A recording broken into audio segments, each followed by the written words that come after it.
Hey guys, I'm Papa Pete, and welcome to this month's episode of INTY Homebrew News Spotlight. Today's going to be the Pre-PRGE episode. The news has happened in the first little bit of October and the month of September, and I'm also going to take a look at the very first creation.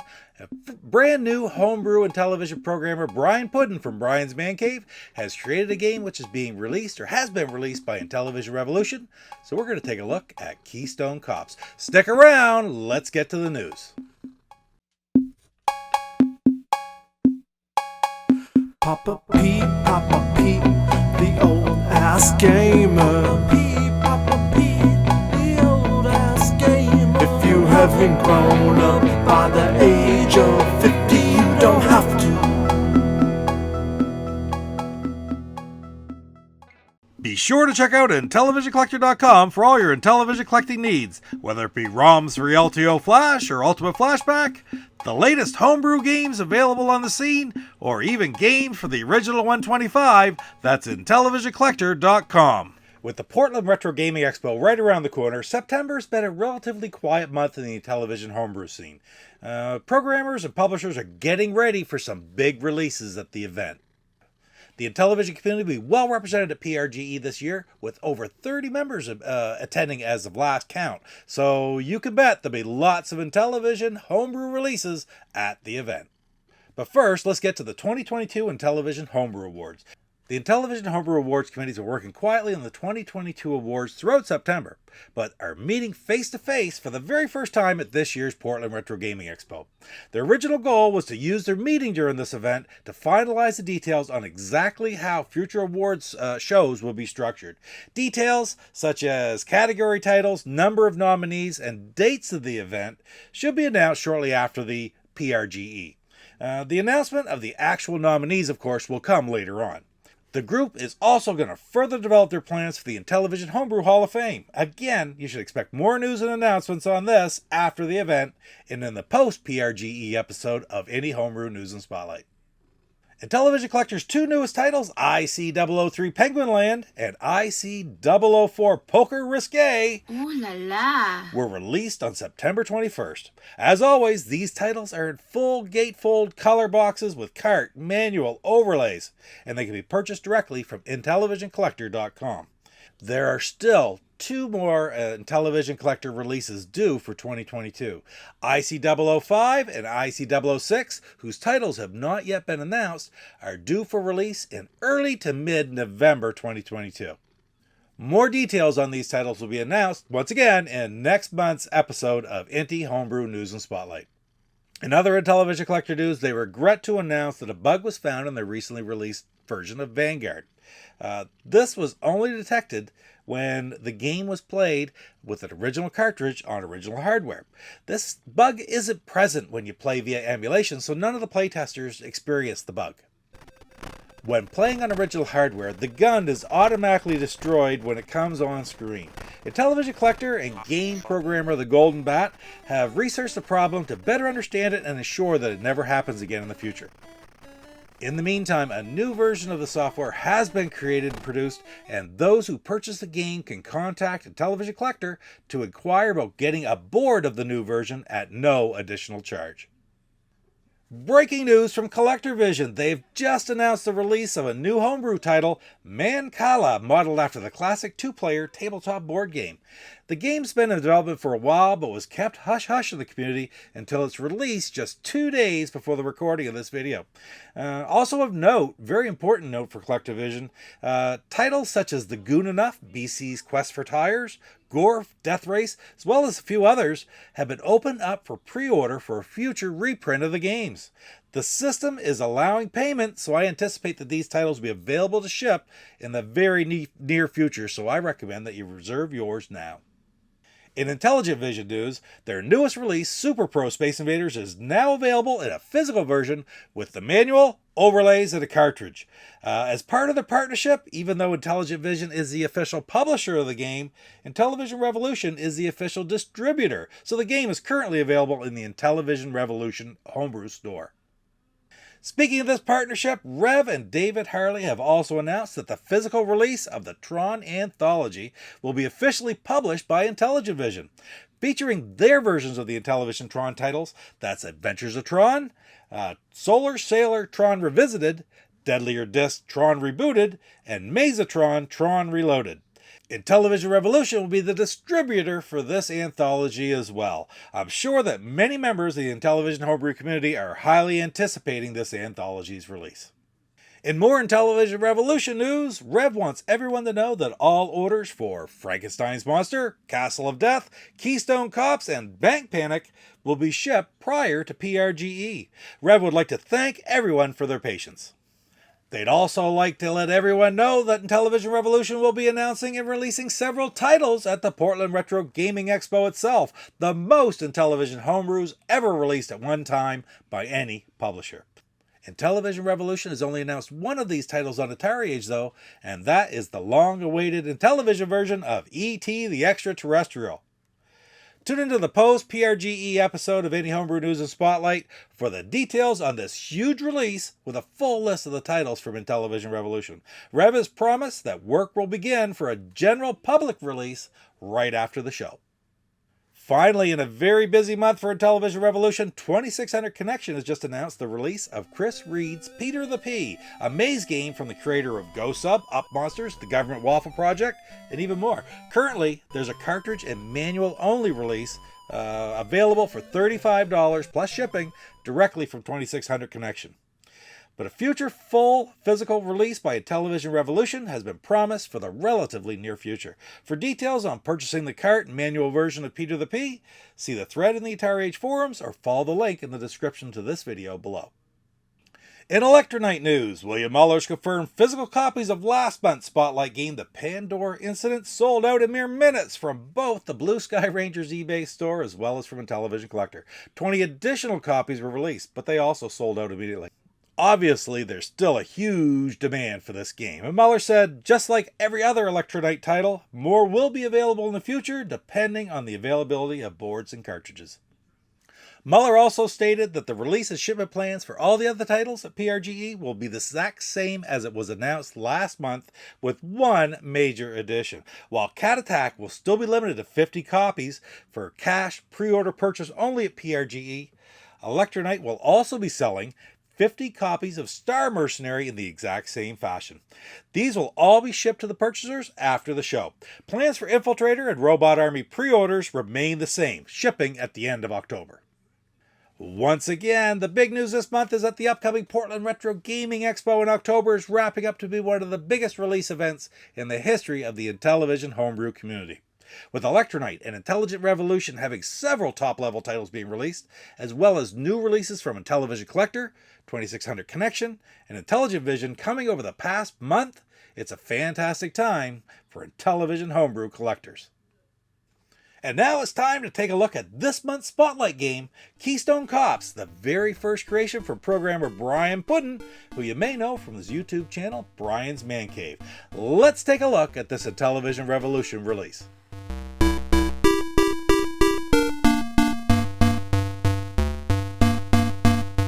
Back in early 2021, Brian's Man Cave host, Brian Pudden, picked up Oscar Toledo Gutierrez's book, Programming Games for Intellivision, and started learning Oscar's creation, INTY Basic.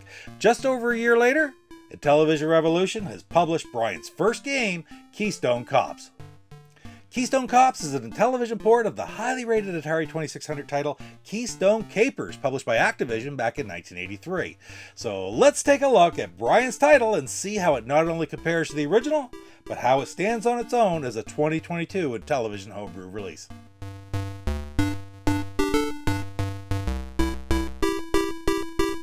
In Keystone Kopps, the player is Keystone Kelly, and your goal is to capture Harry Hooligan, who's just robbed the safe in Southwick's department store. Kelly starts on the bottom floor and has to run and catch Harry, who's trying to climb the 4 floors and escape off the roof. The player uses an elevator and as well as escalators to climb and catch Harry, all the time dodging obstacles and picking up Harry's loot along the way. If you do manage to capture Harry, the gameplay starts over with more obstacles and a higher level of difficulty. Basically, this is an action platformer presented in a simple but ingenious fashion from back in the years of Atari and Intellivision primetime, as I like to call it. Like most games of the day, the object is to get the highest score possible by repeatedly completing the task at hand, as opposed to simply completing the overall goal like is seen in most modern day games.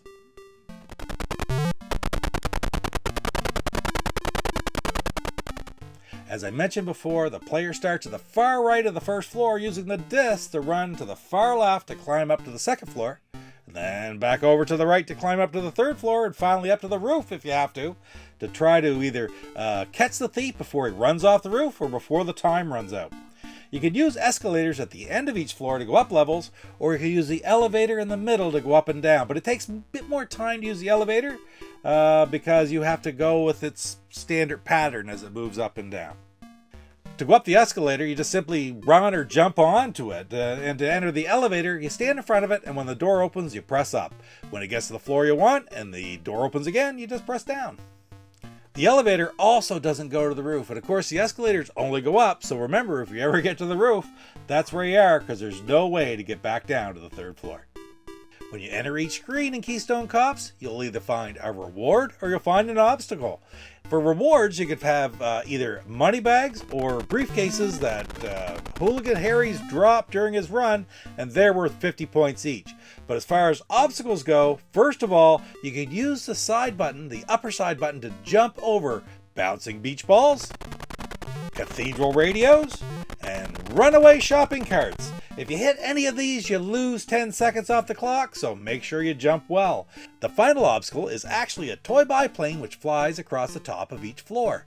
And to get by those, you actually have to hit down on the disc to duck while it flies over you. The big difference is, if you touch one of the biplanes, you actually lose your life. There's 3 ways that you could lose a life in Keystone Kopps, and that's 1 by touching the biplane, 2 by running out of time, or 3 by letting Harry escape off the roof. You start the game with 3 lives, and you can't get any more than that, but if you do lose some, then you'll gain 1 back every 10,000 points. The last main element of gameplay that I want to talk about is the store security system.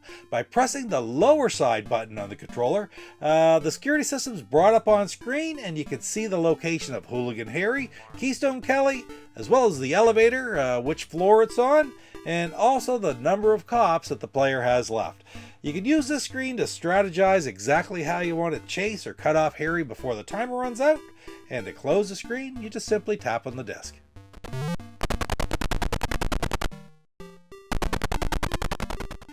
Brian's done a good job of replicating the graphics from the original game. As with all the television ports of Atari 2600 games, there are subtle differences, but overall it's very true to the Activision version. The running, ducking, jumping animations are all very smooth. That benefits the gameplay, as it feels very natural to do any of them as you're playing. When Harry's on screen, he looks pretty good. I mean, he's there in his simple black and white striped prisoner suit. The background of the buildings and the obstacles is just fine. And Brian has added some of his own notable tweaks. I really like the skyline seen over the roof and the fact that it includes the CN Tower. It's a tribute to Brian's hometown of Toronto, Ontario. There are also a few introduction and transition screens that look pretty good. The main title screen with Keystone Kelly, it's fine. And I really like how Brian has replicated his YouTube logo on the Intellivision. And as far as the 2 transition screens go, they're very well done as well. First you have the paddy wagon scene that appears every time you capture Harry. And then of course you get the screen that appears when Harry escapes. Ouch. The sounds in Keystone Kopps, just like the graphics, they're really pretty basic, but overall well done. The title screen music's good, and it plays until you actually start the game, and then it starts again once the game over screen appears. It's not advanced music by any fashion, but it isn't hard to listen to either. Frankly, I've heard much more irritating music in my life, and I like the simple tune that Brian has made. The game also includes some simple voice clips, stuff that you're going to recognize, like Stop Police, that plays in a robotic voice as you start each level. There's also a few other ones, like Ouch when you run into obstacles, or Caught You, but sometimes the voice is a little bit difficult to understand through some of the other sound effects. Now, as for these other sound effects, the one that you're going to hear most of all is the sound of Keystone Kelly running, and you hear it all the time. It's okay, and I've heard much more irritating sounds in other games by far, but it is a little bit harsh, and it's very constant. Whenever you're moving, you have that sound. There's no sound when you duck, but there is sound when you jump, a little ta-da. And also there's a different little ta-da when you pick up one of the rewards, such as the briefcase or the money bags. So to wrap it all up, yeah, once again, the sounds are pretty basic, but overall I think they're pretty well done.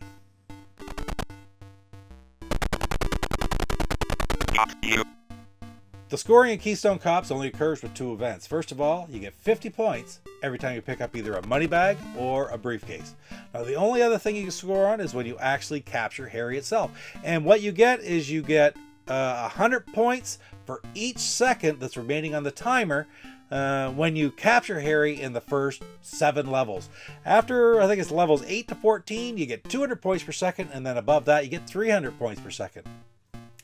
What I found is this sort of makes it a little unbalanced with the scoring. It's rather insignificant picking up the items, the briefcase, and the money bags, because those 50 points mean nothing compared to the points that you get when you capture Harry.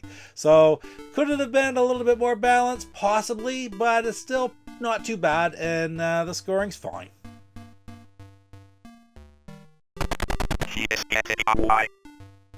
Before I go any further, I want to point something out about this release. This is the very first game for Brian's Man Cave, the very first game that Brian Pudden has created, and he's just taught himself how to program for the Intellivision using Oscar Toledo G's fantastic book over the last year. Keystone Kapers, back in the day, was extremely popular. It's a very highly rated game from back in the 80s, so frankly I think it was pretty brave of Brian to pick this game to choose as his first project. And I'd like to say that overall, I believe he did a very commendable job. He created a smooth, playable port of the game and a worthy addition to the Intellivision Homebrew library. Now, all that being said, it doesn't have like the graphical variety of something along the lines of like a Pandora incident or the sounds of Infiltrator. It doesn't have the depth of gameplay of something like Sword of Godland or even the historical significance of something like Fortress. But that being said, his first game, a classic port, simple game, Keystone Kopps, is simply fun to play, and it is a worthy addition to the library. With all these factors taken into consideration, I want to say that once again, Keystone Kopps would be a great addition to anyone's homebrew collection, and I'm going to give it a 5.5 out of 10 rating. Well guys, that's it for this month's edition of INTY Homebrew News and Spotlight. I hope to see you again here next month for the post-PRGE edition, where I'll have all kinds of news coming out of that event. And I'll also be bringing you another spotlight on a great game for the Intellivision Homebrew Library. Once again, take care. Papa P, the old ass gamer.